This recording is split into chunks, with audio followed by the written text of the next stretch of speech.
Yes, everybody, welcome back to Threadman Chazza and welcome back to the channel. Welcome back on this lovely Friday morning or afternoon, wherever you are. I think it's afternoon now in the UK.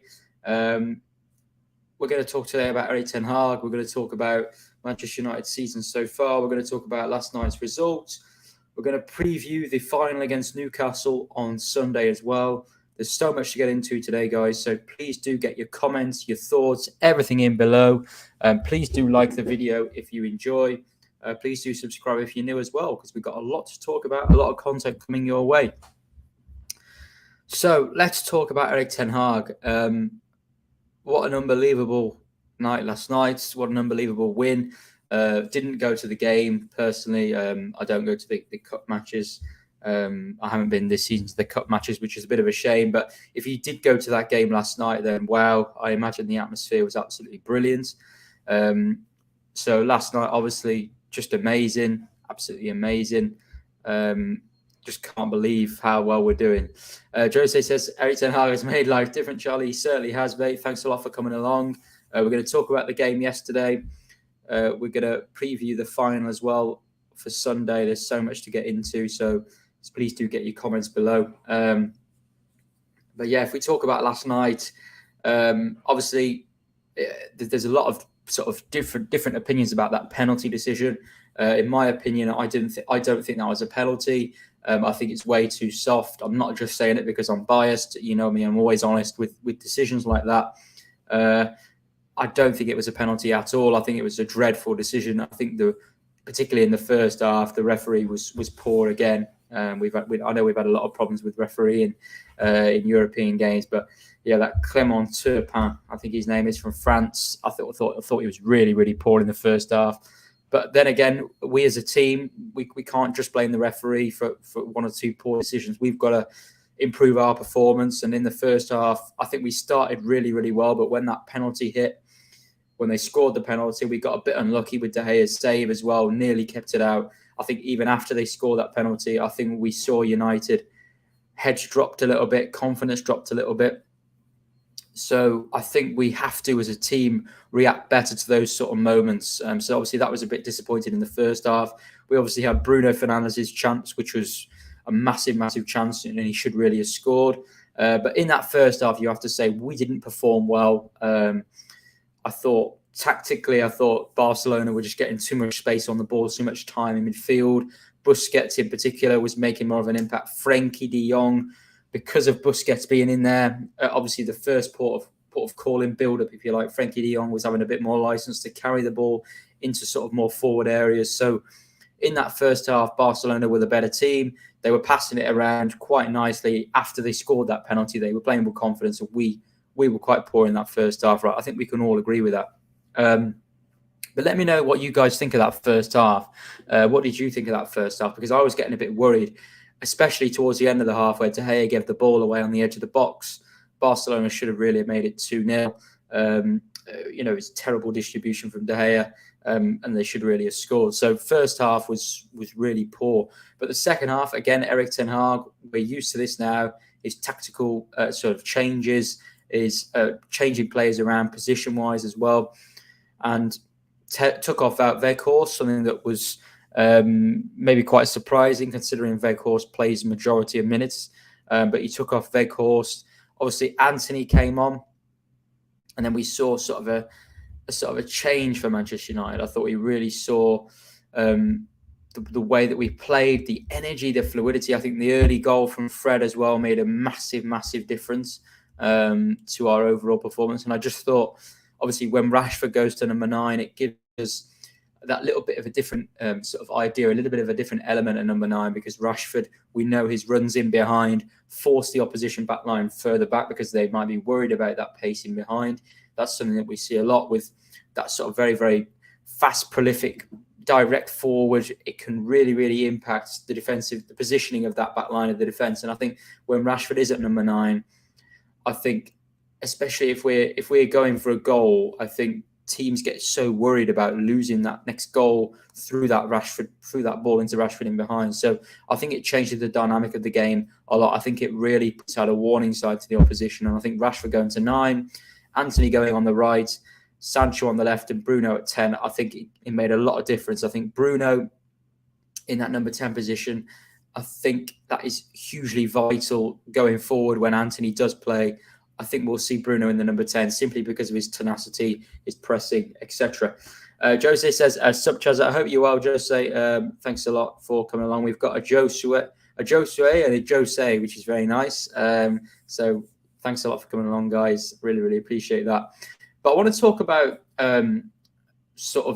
we talked about the first half, right? So we weren't good enough, etc.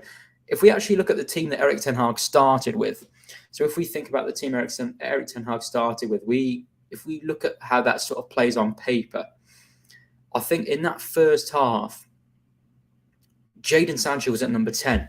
And there was a lot of people before the game that wanted Sancho at number 10.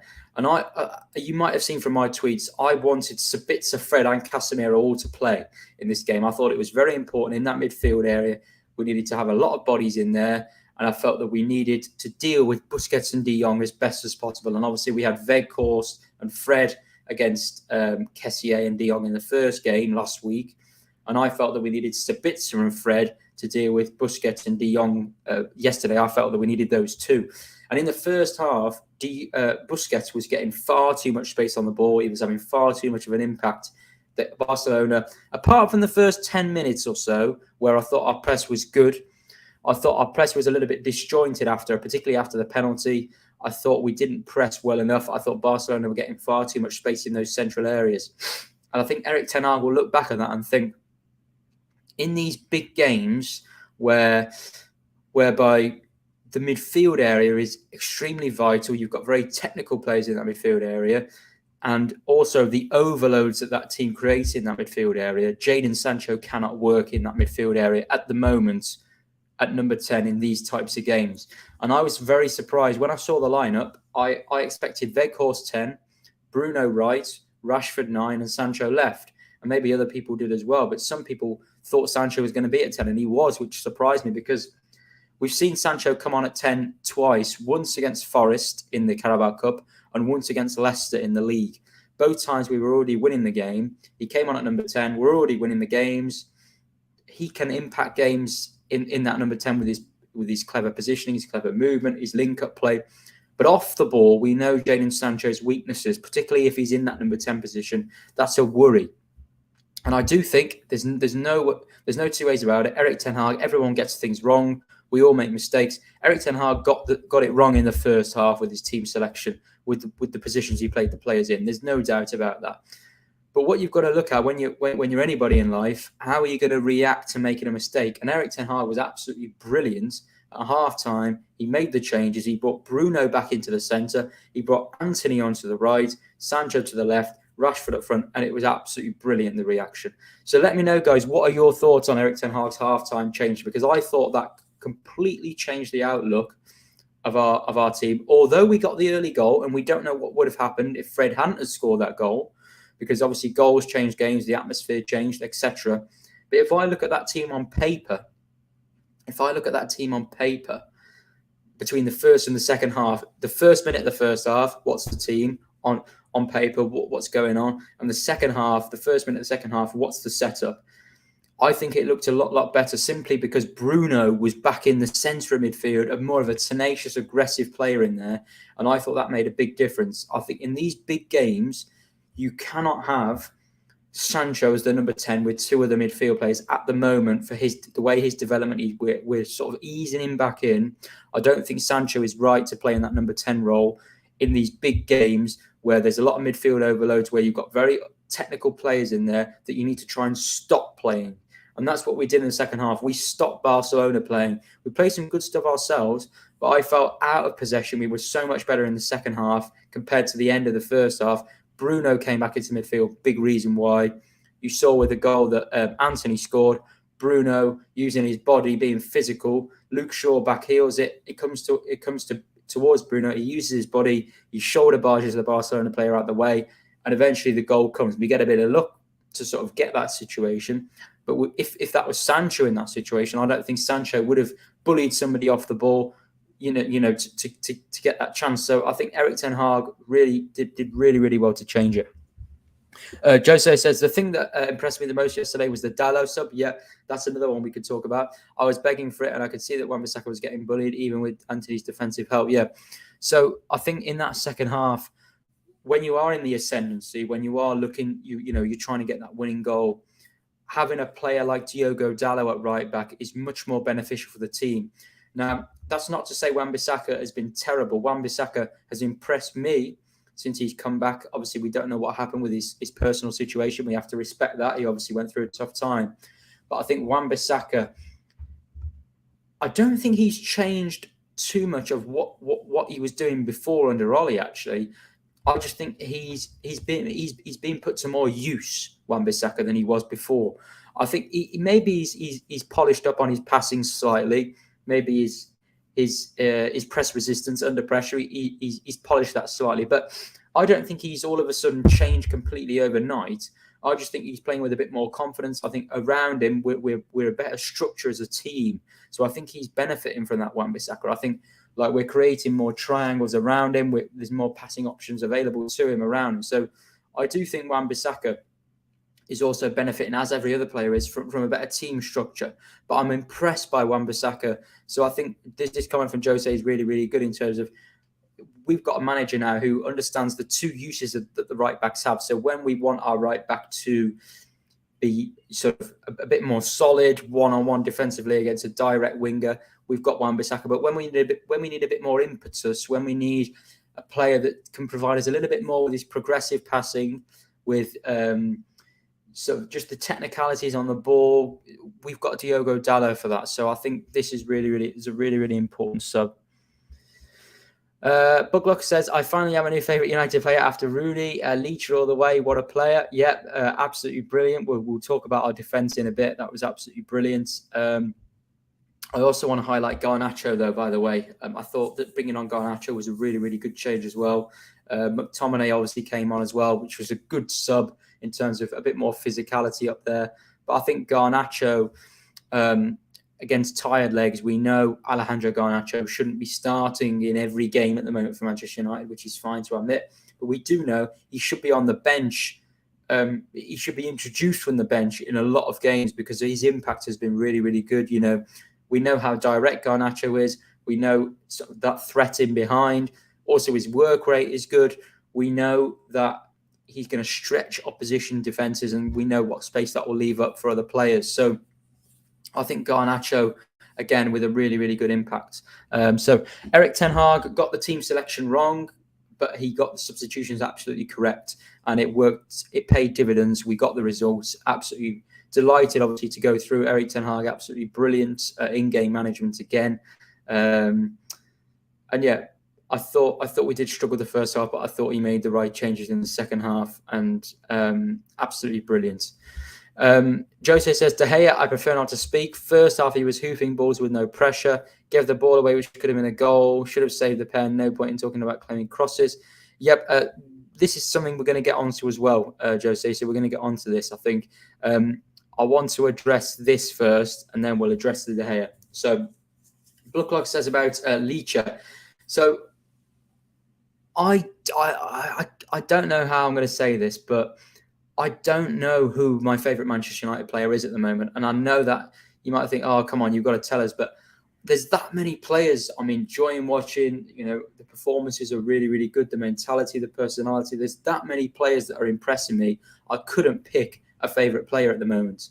I really, really couldn't. I just think we're playing that well. So as a team, it's just unbelievable. So yeah, Lisandro Martinez again. His aggression, his physicality, his passing through the lines is just unbelievable. So absolutely brilliant again.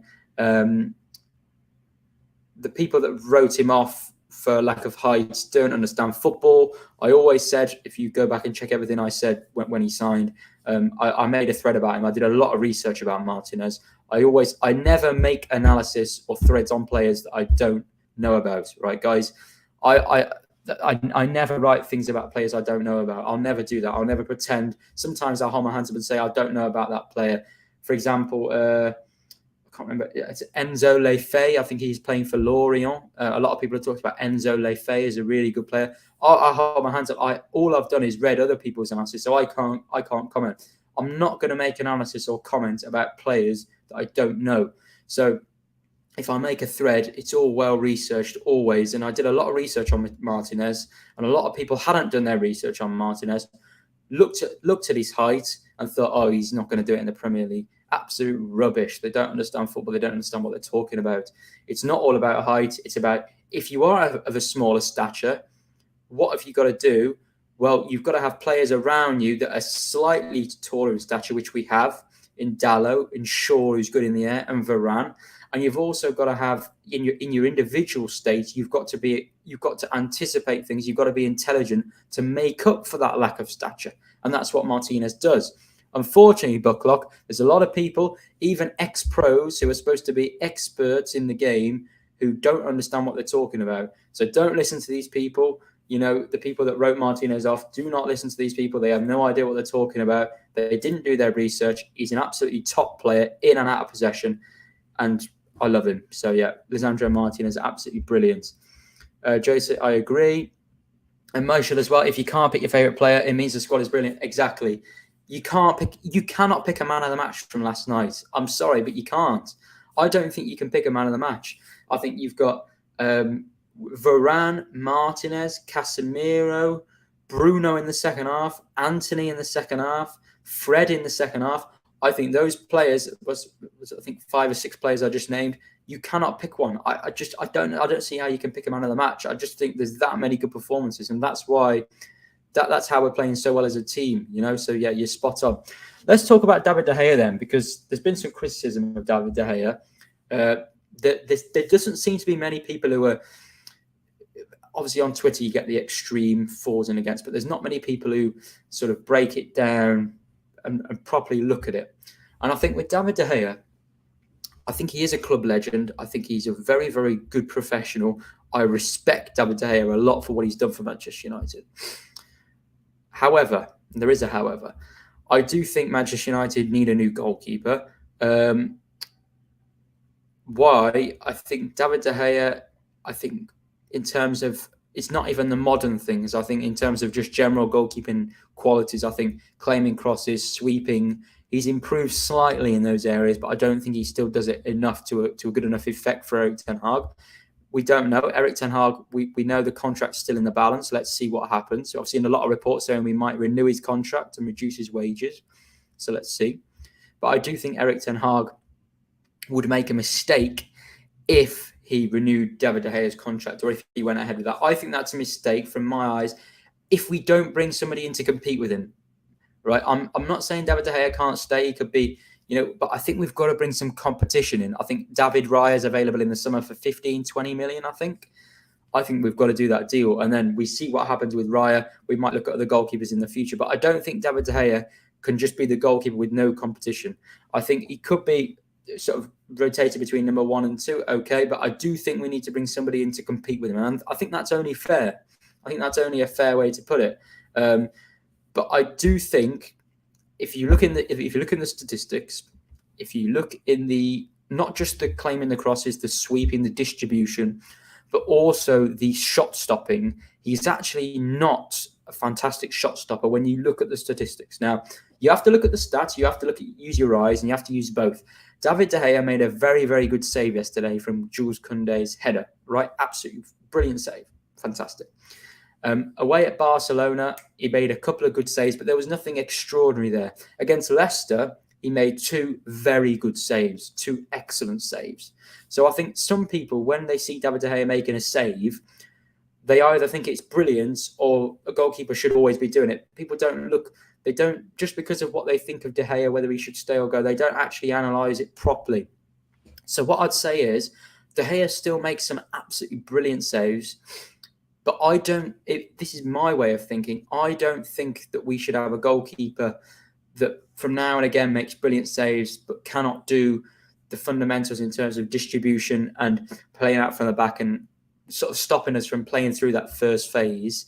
I don't think we should have a goalkeeper that is like that. Just because he makes one or two brilliant saves, we sort of let him off the hook, if that makes sense. I'd rather have a goalkeeper that makes a few mistakes in terms of, his saves. He might let a few goals in he shouldn't, but he provides a lot more to the team in terms of his sweeping, sort of stopping opposition counter-attacks, claiming crosses, protecting his centre halves, and distribution, allowing us to play through the thirds. I'd rather have a goalkeeper like that. If you'd rather have a goalkeeper that you rely on for those brilliant saves, that's your opinion, and I respect your opinion. I'm not going to come at you. I think both opinions have got good ground. I just think for the way Ten Hag wants to play, me personally, I do think we need to bring in a new goalkeeper. But that's my opinion, and you're entitled to yours. I might do a thread on it on sort of someday, but there's a lot of people on Twitter who don't even want to entertain the fact that we might need a new goalkeeper, and I don't agree with that opinion. I think it's definitely under consideration. But that's my opinion. He made a very good save yesterday, well done, but he did nearly cost us a goal. So you've got to balance it up. But like I said, I still can't believe the impact ERIK ten Hag has had on this has had so far. Imagine if we went for Poch or Conte when Oli was sacked, probably buzzing about the team had come for the first time. Yeah, it's massive. Look, we obviously talked a lot when Oli was going to be sacked about the manager, and I was the person who said, out of those managers who are available right now, there aren't a lot of managers out there that are available who aren't in jobs that would suit, because I do like Antonio Conte in terms of what he's achieved. I think he's done very well at a lot of the clubs he's been to. But I did say I think Conte and the Glazers wouldn't really have worked, the way they operate. And I think although Antonio Conte can come in and change things instantly, obviously he can leave problems at the club. At clubs he's been to, that he has left at times clubs in bad state, etc. So I think ERIK ten Hag, the appointment to appoint Rangnick and eventually Ten Hag, could eventually pay dividends. If ERIK ten Hag can win his trophy. So we have got it right by the looks of it, and I'm really, really happy about that. Yeah, he's in 22nd in the league for crosses claimed. Yeah, it's bad. The De Gea statistics are bad. I agree with that. Big up Jordan for coming along. Thanks a lot, Jordan. I'm buzzing. Those Casemiro tackles at the end of the first half. Yeah. So if you do have a goalkeeper like David De Gea who makes mistakes with his distribution very, very often, you need the players, the warriors in defensive midfield like Casemiro, Varane, Martinez to sort of bail you out. And luckily we had that. But on another day, we might not have that. So it's certainly a debate. But please, guys, there's 18 people watching right now, actually. So please do get in the comments, guys. Let me know your thoughts on the game. Let me know your thoughts. Who is your man of the match? Can you even pick a man of the match? Because it's just some unbelievable performances last night. So let me know your thoughts in the comments. Please do leave a like as well if you enjoy. Subscribe if you're new. But I want you to just get involved in the comments. I want to read out a lot of comments today. I like to do these interactive shows, get everybody involved. Yeah, that was a strange one, wasn't it, about Ten Hag? I think it's something about his English as well. His English wasn't good enough, or there was some debate about that as well. So very, very, very strange. I actually thought Casemiro, but yeah, this is Jose. I think a lot of our players were a 5 out of 10 the first half. Maybe you could even argue a couple were 4 out of 10s. I don't think we played well at all the first half. But again, why was that the case? I think some of the case why I think the penalty that was wrongly given against us, in my opinion, and we can't make excuses just for that. We have to react to that ourselves. But I think the penalty shouldn't have been given. And I also think that the team selection, I think the dynamic of the team wasn't right with Sancho at 10 in this particular game. I think we really needed more steel, more aggression and intensity in that midfield. And I don't think we had that in that first half. And I think a big reason why Barcelona were allowed to sort of dictate after that penalty. They dictated the game quite well with Busquets in particular, nice touches, etc. We didn't have enough tenacity in that midfield. And I think a big reason for that was Sancho. I'm not saying Sancho's a bad player. I'm just saying I don't think he should have played number 10 in this particular game. I don't think it was the right decision. But I think, yeah, individual errors. I don't think the first half was particularly good at all. Marsha says, for me, David De Gea is a world-class goalkeeper. His reflex and shot-stopping ability is proven so many times, but football is always evolving, and De Gea is not the long-term in this football. See, that's a fine opinion to have, Marshall.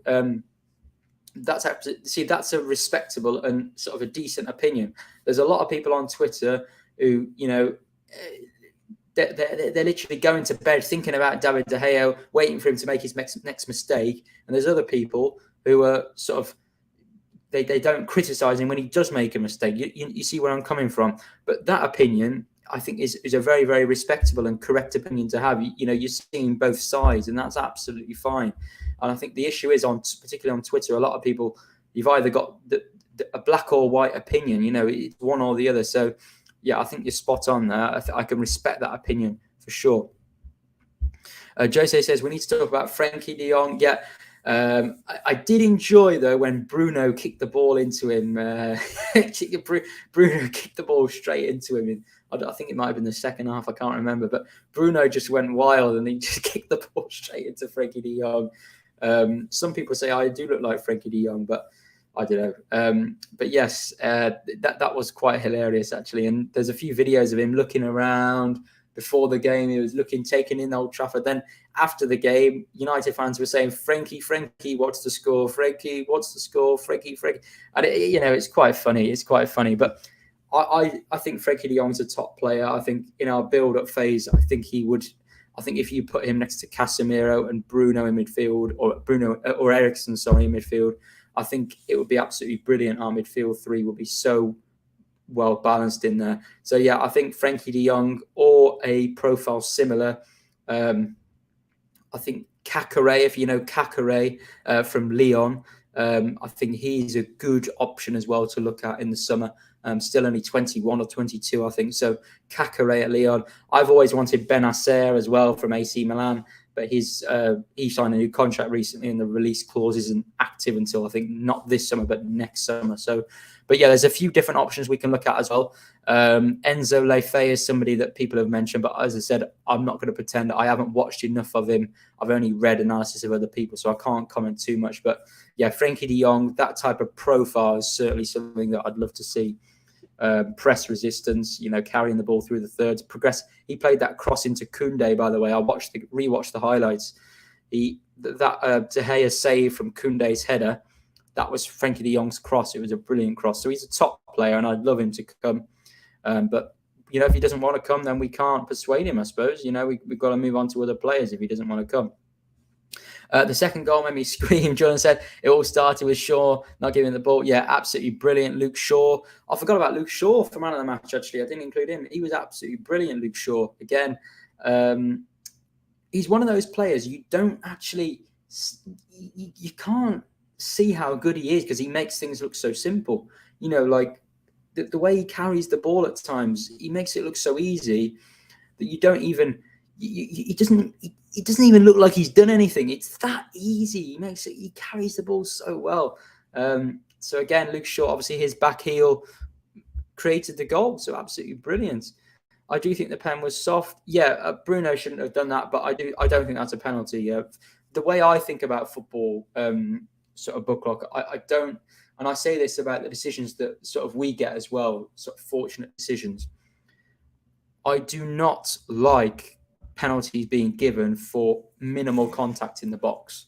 So if you're gonna touch somebody in the box, or pull somebody's arm, or it's got to be proper physical. It's got to be real contact, enough contact. I think Manchester United under Ollie, we got very lucky with a lot of penalty decisions, and I can admit that because I'm not biased. A lot of penalties where we got given where we shouldn't have. I don't think that's a penalty, and I'll just admit it. I'm not biased. I'll just admit it. And yesterday, that's not enough for a penalty. That's just from a football fan point of view. But Bruno, yeah, you could say he shouldn't pull his arm. That's fair enough.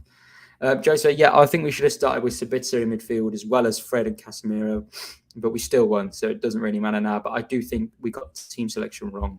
But I'm not better than Ten Hag. I'm not saying that. I'm just saying I do think he got the team selection wrong. But what you want to see from a manager who gets things wrong is correcting your mistakes, and he did that perfectly well. Yeah, he certainly did. Hesitating to sign. He was. I think he still owed money, so fair enough. I think he still owed money for wages, so I wouldn't leave Barcelona without getting the proper amount of money that I should be getting. I think 17 million he was owed, so fair enough to him. Yeah, Jordan Bruno's engine is insane. That's why I think he should have started. It sort of, if it wasn't Sabitzer with Fred and Casemiro, Bruno should have been with Fred and Casemiro in the centre of the park from the start. We needed 3 physical players in that midfield, in my opinion. And I don't think Sancho was the right fit in this particular game in the number 10. And I think a big reason why we won the game was putting Bruno back in the centre of the park, because he is unbelievable out of possession, especially in a proper, under Ollie and under Ranić, you saw Bruno trying to initiate the press a lot of times, but it wasn't a coordinated press. We've now under Ten Hag, we've got a coordinated press. Anthony has done absolutely brilliant in the second half with his pressing as well. So I think it's all right pressing. People talk about pressing volume, but it's got to be effective pressing. Your actual pressing success. It's got to be successful pressing. And I think in the second half, we were much better as a team in terms of our successful pressures. And Bruno was a big part of that. Joe said, yeah, this is interesting, isn't it, for the final? So we're going to get on to the final in a minute, by the way. So we've done half an hour about the game yesterday, and then we'll talk about the game on Sunday as well. So we'll talk about that game in a minute, but that's an interesting debate. Who's going to lift the trophy? Don't forget, if we win the trophy, it's by no means a finished result yet. Moshe, I want to see Frankie play in Premier League with high tempo and physical. Yep, again, he would have to adapt, but I do think he's good enough to adapt. Do you think Ten Hag will ever experiment with Shaw? I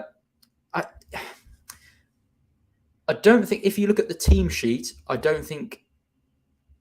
can't say I don't think he would, because Shaw is good enough to play basically anywhere on the field, really.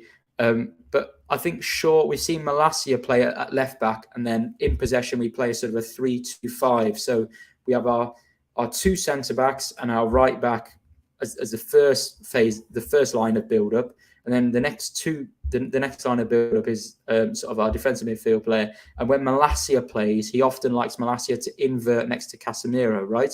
So we play sort of a 3-2-5. So when you look at the team on paper, Shaw wouldn't be the deep line playmaker next to Casemiro. But actually, when you look at the pitch in game, we may see, we know Luke Shaw is fantastic on the overlap. So Ten Hag likes Shaw high and wide because he's so impactful in the final third. But if Ten Hag does want, in a particular game, Shaw to give us a little bit more control in midfield, you might see that 3-2-5 structure with Shaw inverting in midfield, if you understand where I'm coming from. So on the team sheet, he'd be at left back, but on the pitch, when you look at the pitch, he would invert into midfield, if that makes sense. So that's something I see Ten Hag doing, but he prefers Malacia in that role at the moment.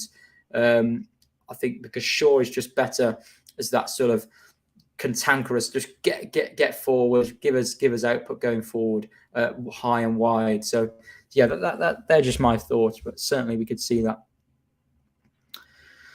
Joe says, I would rather spend big on a midfielder than a striker. There's no elite team who plays with a pure number 9 and a wide forward. I would rather buy someone like Ferguson or Ramos. Yeah, even Ferguson is looking like a top talent. There was a bit of a debate on Twitter the other day about Osimhen and Rashford. And again, I've seen a lot of Osimhen, but I may do a thread on Osimhen at some point. I do need to do more research, but I've watched about 10 full games of him live, but I want to do a bit more research. But there's a lot of debate about Osimhen. Would he suit Rashford? Or do we need more of a sort of a link-up type player? And what I'd say is, Erik Ten Hag, I think, has shown at Manchester United already that he can make things work. Now, obviously, you want the best combination possible, and there is a possible problem with Rashford and Osimhen, whereby Osimhen is not the best link-up player. He doesn't receive the ball particularly well to feet. He's okay at it. His link-up play is okay. His hold-up play is not the best, but he's okay at it.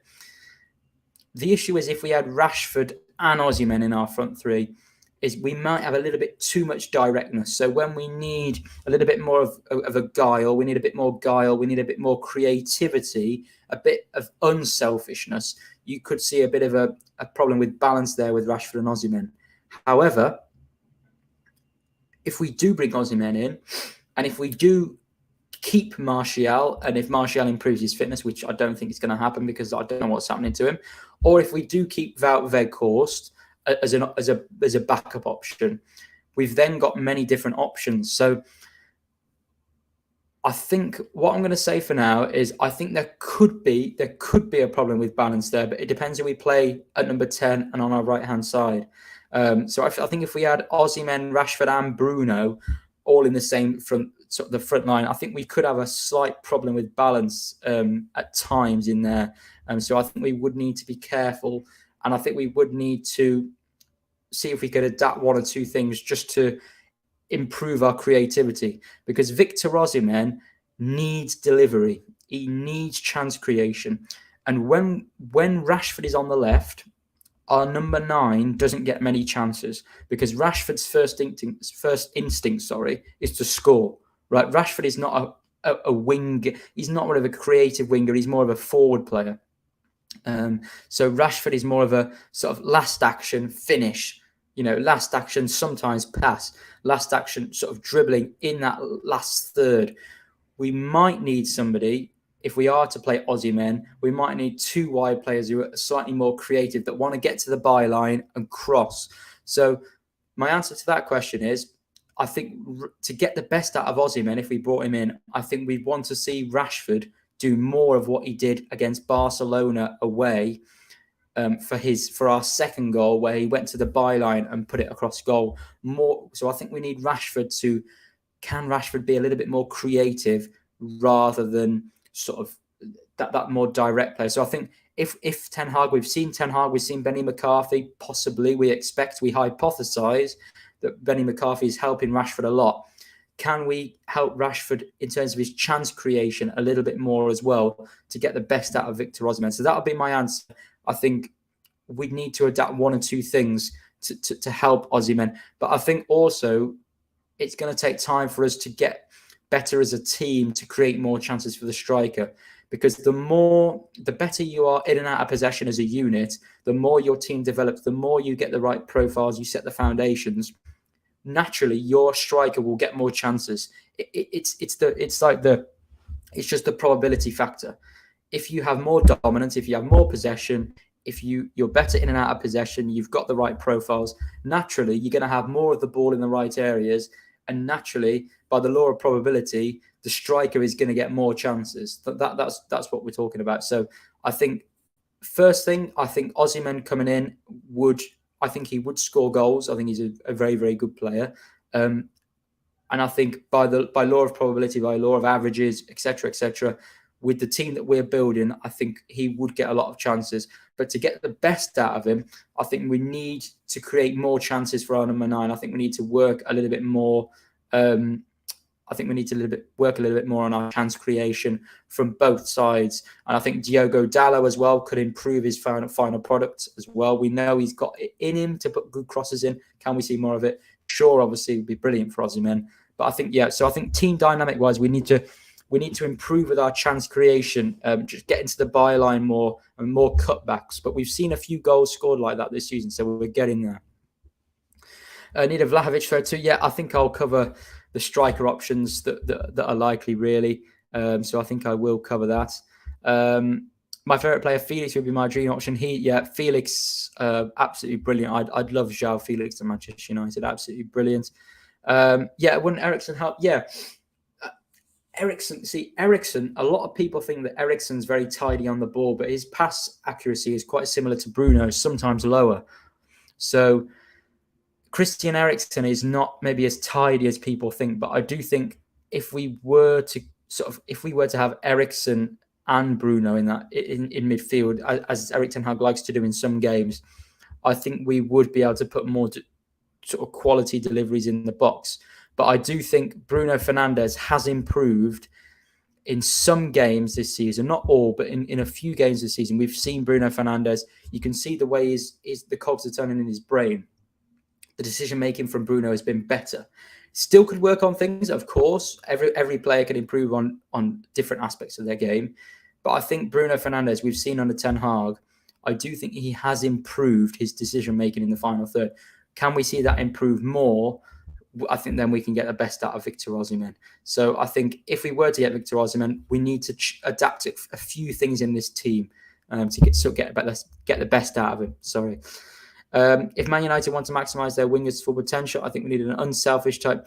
Yeah, this is the other part, right? So if we were to sign Harry Kane, if we were to sign who else did somebody even Ferguson, for example. So if we were to sign a player whose link-up play is slightly better, who can combine with teammates, sort of an Ivan Toney, Harry Kane, let's say, type profile. If we were to sign that type of profile that can offer that sort of move, that again changes the dynamic. So then you need Marcus Rashford to play on the left, those runs in behind to stretch defenses. You need Alejandro Garnacho to play. You then can't play with Sancho and Antony on both wings, really, because you need one of those wingers to be a bit more dynamic in behind. So this is the debate we've got, and this is what's so good, at the moment with Manchester United. Our wingers and our forwards, we've got so many different profiles and types of players that whichever striker we do bring in the summer, it's going to suit it's going to suit the majority of there might be one player that needs to work on their game to sort of adapt their game to sort of get the best out of that player, or for them player to get the best out of them. But whoever we do bring in at striker, if we do bring a striker in, which I imagine we will, we've got so many options on the wide areas. We've got Ahmad to come back as well from loan. We've got Pellistri, who might get more game time. We've got so many different types of wide players that there has to be a solution. There has to be something that works, if that makes sense. We've got so many different profiles. So I think it can only be a positive. But that's a great point from Michael about if we were to bring in a more of a ball to feet striker, get more involved in the link-up, build-up play, then you need Marcus Rashford to provide that directness in behind. You need Alejandro Garnacho as well. So it's really, really interesting to see what we do with that striker position. And don't forget, Ten Hag is giving Rashford so many games at number 9. If we don't sign a prolific striker, or if our striker gets injured that we sign, or if something happens with the striker, if he gets suspended for so many games, Marcus Rashford has now improved his number 9 play. He's improved his in the air. He's improved his back to goal play slightly. He's improved his link-up play, I think. So I think Marcus Rashford coming into number 9 wouldn't be a bad option if the striker couldn't play, if that makes sense. So Erik Ten Hag is got all these structures in place. There's a solution for every problem at the moment, and that's what's brilliant. Yeah, Maisha's spot on. And this is the problem with sort of if you sign a striker that's more sort of reliant on end products. So you sign a striker like Osimhen or Vlahovic. Yeah, Vlahovic, maybe I think his hold-up play is probably slightly better than Osimhen's. But if you sign Victor Osimhen, you've got to feed him. You've got to feed him.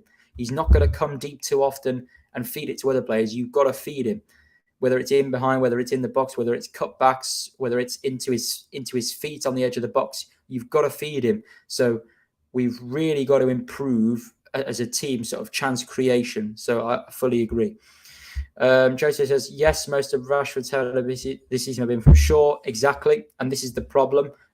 This is why somebody said earlier about Shaw playing as a possible deep line playmaker. This is why I said Shaw, Ten Hag likes Shaw high and wide, because Luke Shaw is our best crosser.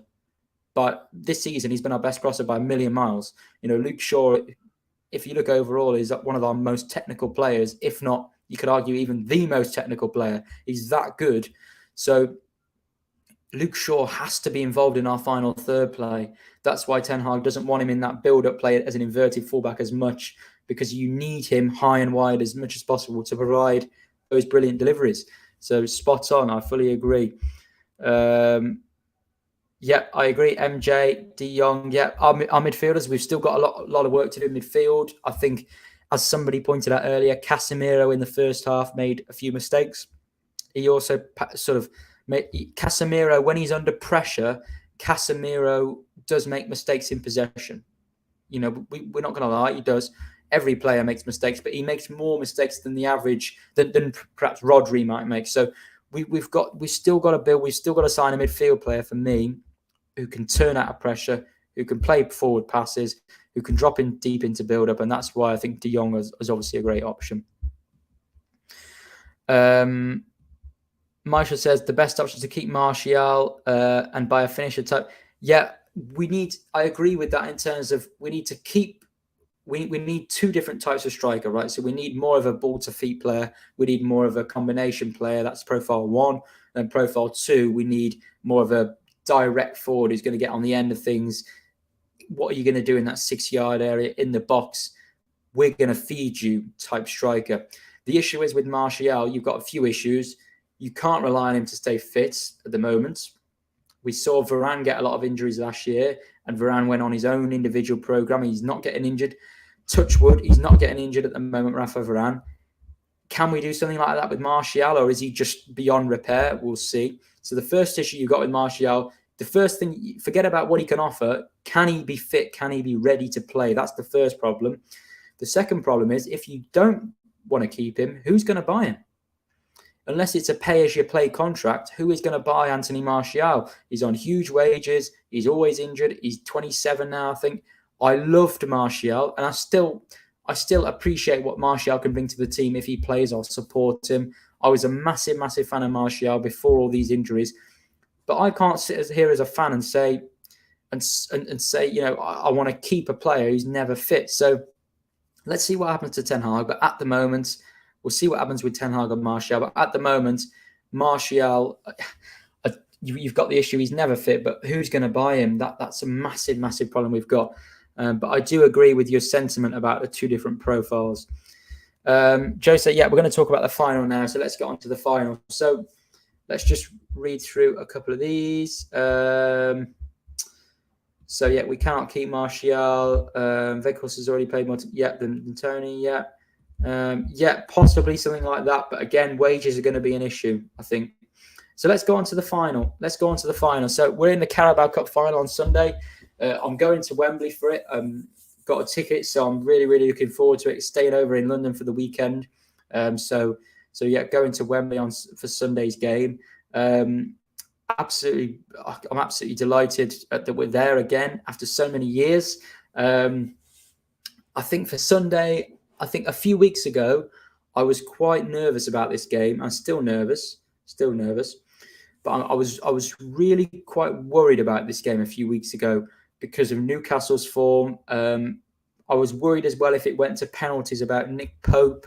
I really, really didn't fancy as if it was going to go to penalties with Nick Pope in goal. I think he's a very, very good goalkeeper. However, obviously without Bruno Guimaraes, the form has dropped. Is that a coincidence? Is there a correlation between the two? Possibly. He's a massive, massive player for Newcastle. Obviously now Nick Pope is suspended. Dubravka is cup tied, so they're going to have to play Mark Gillespie or Loris Karius, who will probably have the game of their lives. I know a lot of people are saying Karius, terrible in the Champions League final, but you never know what's going to happen. You might turn up and be the man of the match. That's just the way goalkeepers work particularly against United in recent years. We've seen in massive games where goalkeepers just pull out a masterclass. So let's hope it's not the case. But for the final, I do think we're going to win this final. I do think we're going to win. I'm going to go for a 2-1 win for Manchester United. In terms of the setup, I mean, guys, how long have you got? The team's going to be so interesting what team he picks. Like, I think obviously De Gea in goal. I do think personally, I know I've been wrong so many times with this team selection. We all guess things and he just pulls out something incredible, Ten Hag. But I do think he might bring Dalot back in. I do think he'll bring Dalot back in for this game. I think this type of game would suit Dalot. I think we are going to have more possession than Newcastle in this particular game. I do think Diogo Dalot is our best right back overall. I think Newcastle will press us high, I imagine. I think we need to be able to evade that press, and I think Dalot should play. I think it'll be Varane, Martinez and Shaw. Then the midfield is a complete toss-up after Casemiro. I just don't know what he's going to do. He took Weghorst off at half-time yesterday. Does that...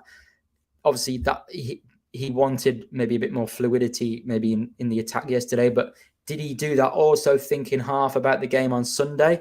Did he take Weghorst off thinking he could bring something? It's so difficult. Sabitzer didn't play 1 minute yesterday. Will Sabitzer play this game? I think Casemiro will obviously play. And then you're struggling. You're really struggling then. I think Sabitzer or Fred will probably play. And then what's he going to do? I think Anthony will more or less definitely start on the right, though, by the way. I think he played him for a 45-minute. We know how much Ten Hag loves Anthony, and rightly so with what he's doing for United. Suited to Erik Ten Hag's system, etc., in out of possession, in possession with his balance that he brings out of possession with his work rate, his pressing. So I think Anthony will play. I think because I think Anthony will definitely start. Bruno will definitely play, and that means he has to play at number 10. So I think it will be Casemiro, Fred or Sabitzer, Bruno, Anthony on the right. I think then you've got the issue with what you're going to do, the rest of the team. I do think Rashford will play on the left, and I think it will be Weghorst at number 9. Oh, Jordan, hang on. Jordan said something here. I will read out the rest of the comments, by the way. But Jordan said about this with Rashford's diagnosis.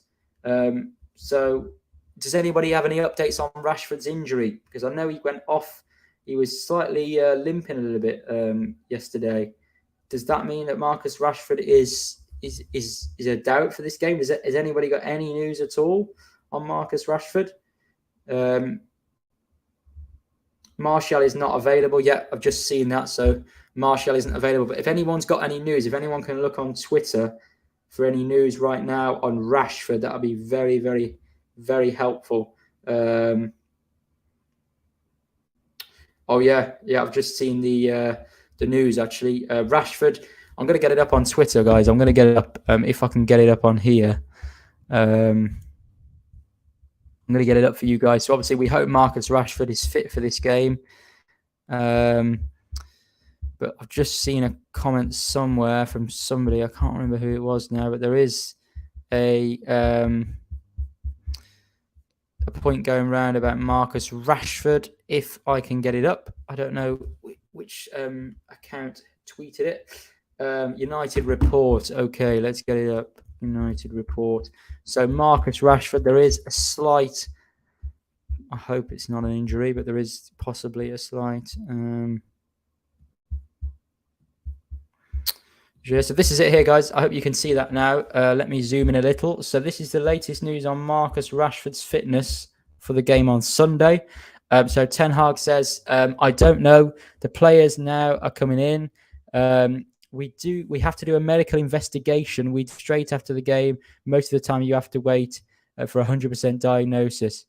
So basically, when we saw Marcus Rashford come off, I think he he said to Ten Hag, I'm okay, I'm all right. But if you did look at Marcus Rashford's body language, he winced a little bit. So I think there was a tackle on him, or he made a tackle, or something happened. He was wincing a little bit. I do think Marcus Rashford will be fine, but I do think he did take a slight knock. But let's hope for the best. So that is the quote that's coming from Erik Ten Hag after yesterday's game. So let's see how it goes. Let's read out the rest of these comments. Wages for Martial massive. Send Martial to Super Leeds. I agree with you, Martial. I do think we'll keep Martial or Weghorst, one of the two. We must. You're right. For sure. I think Dalot will play. Just for a little bit for our build-up play. I do think Dalot will play. Yeah, so Erik Ten Hag, he was asked about Rashford. So let's say Rashford's ready. I'd go Rashford on the left, and I'd go Weghorst up front. So let me know, guys, what you guys think of what you guys would do with the lineup for Sunday. So get your lineups in below. What would you guys start with on Sunday? So who would you start on Sunday? I know it's very, very difficult with the manager we've got, with the way he rotates. But get your lineups for Sunday in below, guys. Jordan says, I know we want him available, but if Rashford isn't available, how do you go? Wow. Oh, wow.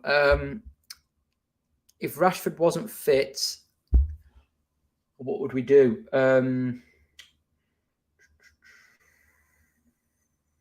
I think, I don't think we've got many options. I think you'd have to go with Sancho on the left, Anthony on the right, and Weghorst at 9. And I don't think that's the best balance-wise, because I don't think you've got a player out of either of those three that can provide anything in behind, which could be an issue in that front line. But I think you'd have to start Sancho, Weghorst, and Anthony.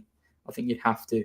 I really, really do. I don't think Sancho could play at number 10. Again, I think this is another game where we need a very, very physical midfield.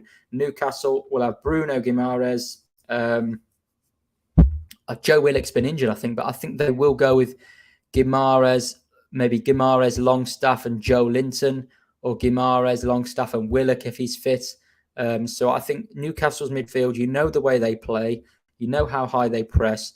Newcastle's midfield three will be very, very physical, very, very dynamic, and I don't think Jadon Sancho at number 10, just like on the game on Thursday, yesterday against Barcelona, I don't think Sancho should be at number 10. So I do think Bruno has to come into midfield with Fred or Sabitzer and Casemiro. I think Anthony then on the right. So Jordan says, David De Gea, microphone. Sorry about that. Got a bit too excited. Microphone nearly went on the floor. David De Gea, Dalot, Varane, Martinez, Shaw, Casemiro, Sabitzer, Bruno, Anthony, Weghorst, Rashford. Yeah, I think that would more or less be my team. I think Fred or Sabitzer is the question mark. And I think maybe because Sabitzer didn't even play a minute yesterday, maybe Sabitzer comes in for this game. Butler says, David De Gea, Dalot, Varane, Lisandro, Martinez, Shaw, Casemiro, Sabitzer, Bruno. Yeah, exactly the same team. So we've got two of the same teams. Get your lineups in, guys, below. We assume that Rashford's available. We hope that Rashford's available, but we'll see. We'll see what the case is. With Anthony swapping with Bruno in the 10 throughout the game. I think Anthony could play in that role for certain periods. I do think Ten Hag's in-game switches are quite good. Not his substitutions, they are good as well, by the way, but his in-game sort of position changes. So he likes to, change one or two players around. So I think he is really, really good in that aspect. So we might see that, or we might see Sancho. As I said, I don't think Sancho should start the game at number 10, but if we are on the front foot and we don't have to do as much off the ball and we need a bit more creativity, a bit more guile in that centre of the park, maybe Sancho goes into there. But I don't think he should start the game there, simply because I think we need to be very, very physical in there from the off. In my shot, I think this is a good point. Casemiro has not played with Sabitzer yet, I don't believe.